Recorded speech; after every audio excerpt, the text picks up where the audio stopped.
Hello everybody, today we're going to talk about ankle dorsiflexion or ankle mobility. So these things that are attached to your feet. What often I see is, I kind of want to back up. I think when we get into like squatting and we do like all this fun stuff that we do in CrossFit, oftentimes what happens is we don't check ourselves a little bit. What we need to do is we need to check ourselves to see whether or not we have the prerequisites to actually do the squat. And one of the prerequisites to me is you have to have normal ankle mobility. Now ankle mobility to me is, again, we've talked about this, we have passive and active ranges of motion. Okay, so passively you should have like literally a full hand past your toe. And what I mean by that is if you can get into this position and you make sure that your knee is outside of your big toe and you move it forward. Do you see how far my ankle range of motion is?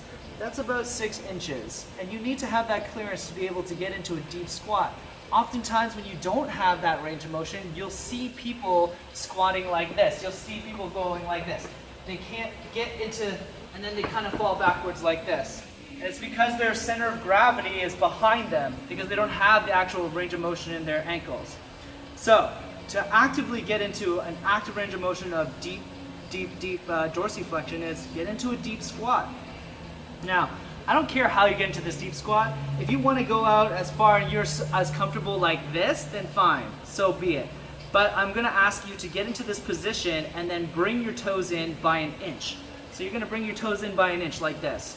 And you're just going to sit in this position. I want you to really think about moving your knee past your toes and really just trying to lean into your knee and into that ankle. Now what you're doing is you're actively pushing your foot down into the floor. We call that plantar flexion. And you should feel like the back of your calf is really burning because you're trying to open up that tissue. And what I want you to do is just stay here for a minute. That's all I want you to do. Every single day, get into this position, handle it for a minute, and then get off of it, and then do the other side for a minute. I promise you, after a month, you'll be able to get into a more neutral position, and then you'll start to see that you have that range of motion to get into a deep squat. Again, I want to say this as plainly as possible. If you don't have the prerequisites in your ankles, then you're never going to be able to get into a deep squat, and then you're just risking yourself in getting into an injury, because now, since your ankle doesn't work, something else is going to have to take some of that slack. Either it be your knee, your hip, or your low back. Oftentimes it's your low back. So maybe get into that deep squat, do that every single day, and see where your ankle is.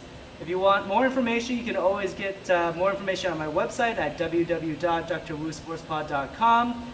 You can always contact me at drwoosportspod@gmail.com. And I hope you guys have a great day.